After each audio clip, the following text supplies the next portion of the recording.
Start. Hello students, आपण last व्हिडिओमध्ये similarity chapter exercise number 1 हे आपण कंप्लीट केलेले आहे. Now in this lecture we will C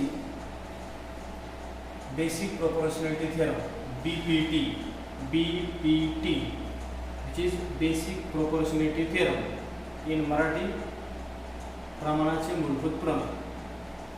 So in any theorem basically we have given means in Marathi we say it is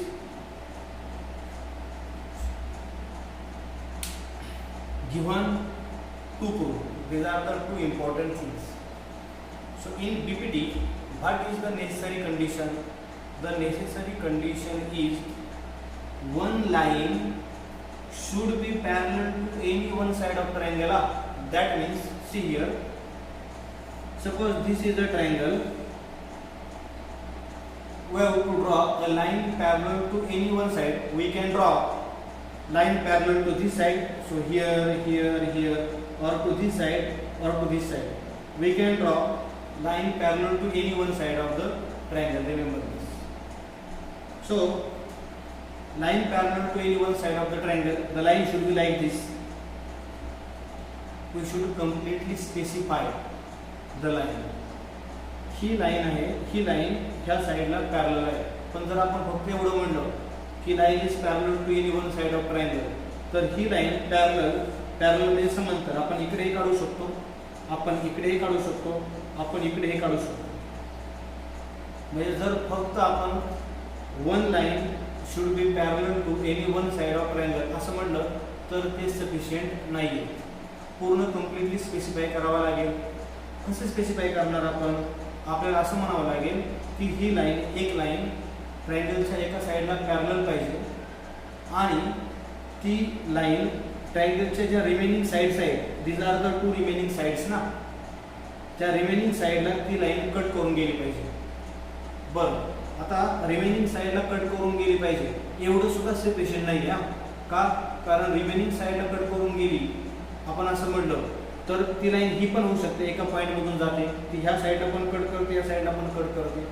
त्यामुळं completely specification कसं होईल? ती लाईन त्या दोन साईड्सला कट करून गेली पाहिजे दोन डिफरंट पॉईंटमध्ये. हे इम्पॉर्टंट आहे. मग आता फायनली कलेक्टिवली मी तुम्हाला स्टेटमेंट सांगतो. स्टेटमेंट असं असेल, the line should be parallel to any one side of triangle and it should be passes through remaining two sides of triangle at two different points. See this figure, that line passes through side AB and side AC at different point D and E, and this line L is parallel to BC.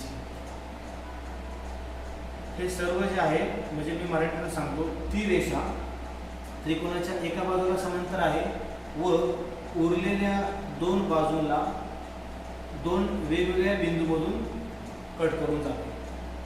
This is the given data. याला आपण पक्ष असं म्हणतो. ठीक आहे. असं असेल तर काय होतं? तर ती जी रेषा आहे ती त्या दोन बाजूंना समान गुणोत्तरात विभागते. That means that line divides that two sides in equal proportion. Equal proportion म्हणजे काय? की तिकडला आणि इकडला जो रेशो आहे, रेशो म्हणजे जे गुणोत्तर आहे ते सेम असतं. म्हणजे कसं? AD upon DB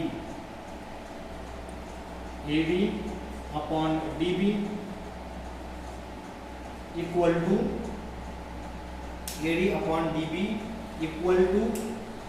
AE upon EC.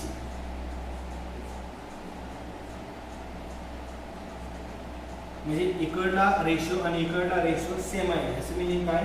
ही लाईन ह्या दोन साईडला इक्वल प्रोपोर्शनमध्ये डिवाइड करते. So this is the statement of the BPT. We have to prove this statement with the help of given data.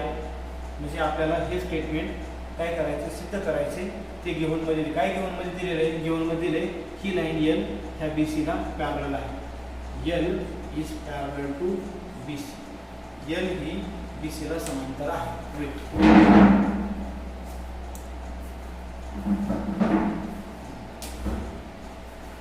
So this is the given data. Finally, collectively, if any line parallel to one side of triangle and passes or cuts two different sides of triangle, two remaining sides of triangle at two different points, then that line divides that remaining two sides of triangle in equal proportion. म्हणजे जर रेषा त्रिकोणाच्या एका बाजूला parallel असेल, remaining to साईडमधून जात असेल, तर ती लाईन त्या दोन साईडला इक्वल प्रोपोर्शनमध्ये डिवाइड करते. इक्वल प्रोपोर्शनमध्ये डिवाइड करते म्हणजे इकडला रेशो आणि इकडला रेशो सेम असतो. Understood?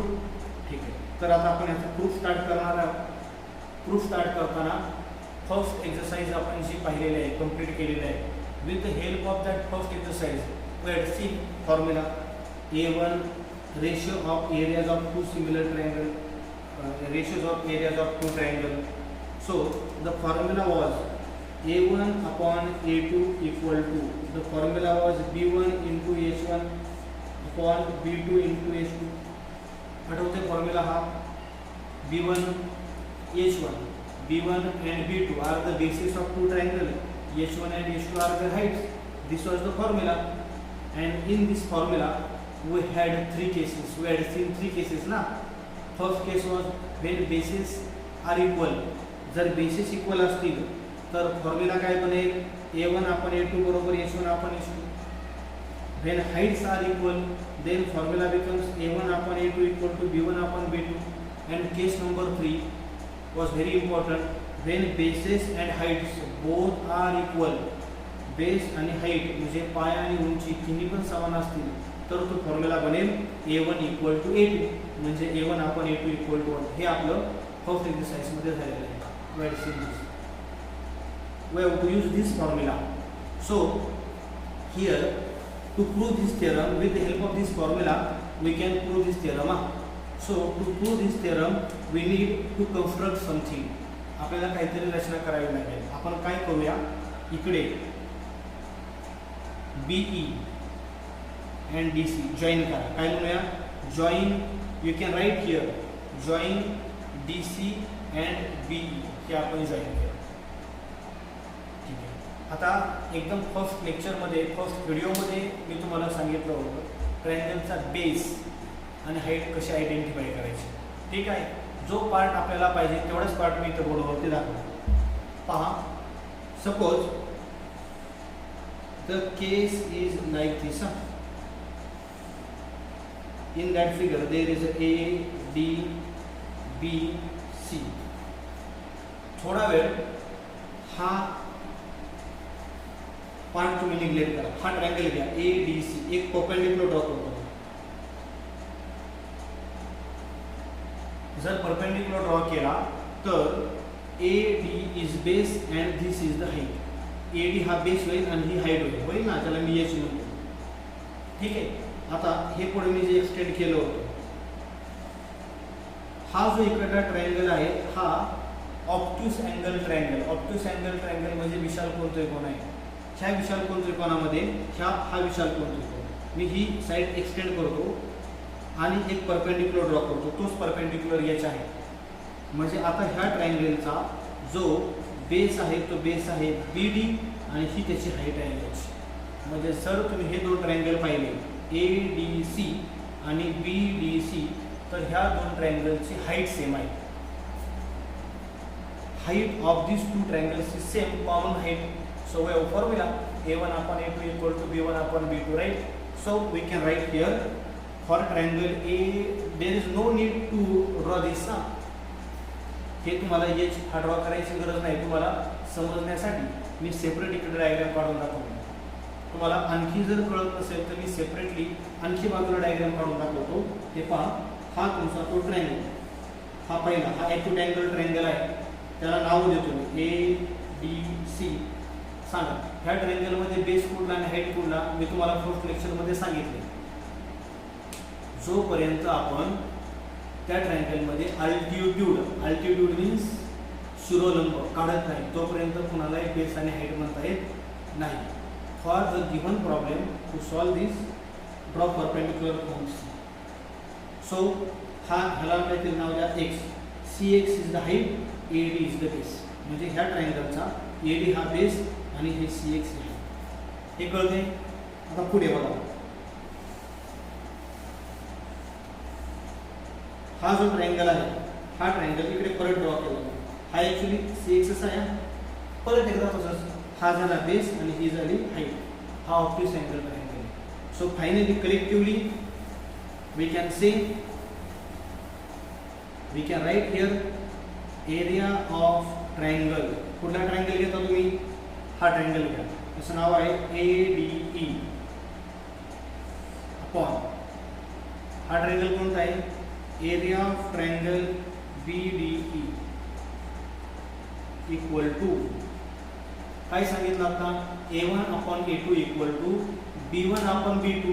Why B1 upon B2? Because height is common, height is same here ना. सो हे पहा, मग सांगितल्याप्रमाणे हा परपेंडिक्युलर होता, बरोबर ना. हा बेस आहे, ह्या ट्रायंगलचा हे आहे, ह्या ट्रायंगलचा हा बेस हे आहे. So height is common. So just formula is B1 upon B2. So फक्त बेसचा रेशो आपल्याला इकडे काय करावं लागेल? घ्यावं लागेल. So what is the base of triangle ADE? AD. And what is the base of this triangle? BD. And in bracket you can write the region. Bracket मध्ये region लिहायचं, triangle having equal heights. Understood? Triangle having equal heights. समान उंचीचे त्रिकोण. झाला. आपण ह्या ट्रायंगलच्या जोडीला हा इकडला ट्रायंगल घेतला. आता काय करू? तोच ट्रायंगल परत एकदा. Area of triangle ADE. मी काय करतो पहा, तिकडे जसं केलं आता सेम असं करणार आहे. Take this triangle, area of triangle CBE. आता इकडे परत एकदा थोड्या वेळासाठी तुम्ही हे थोडं विसरून जा. आता काय करा, ह्या D मधून इकडे परपेंडिक्युलर ड्रॉ करा. नाव केली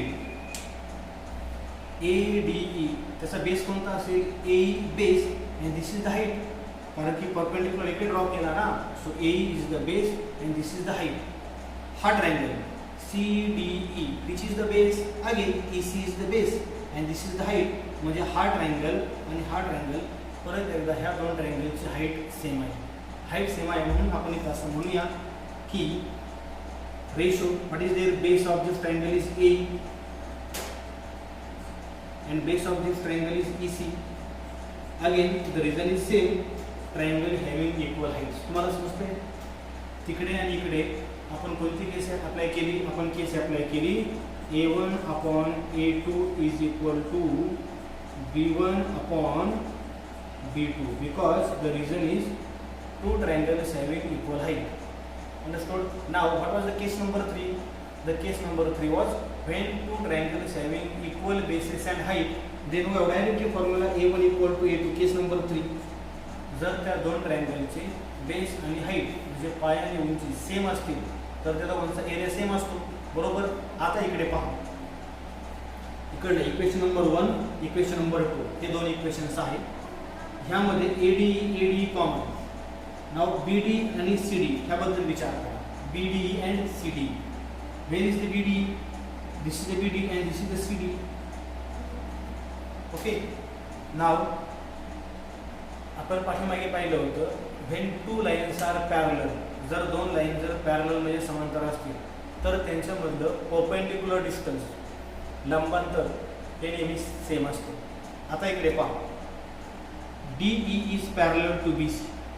So when you draw perpendicular here or also perpendicular here, this perpendicular and this perpendicular is same. This distance, हे distance same असेल ना. का?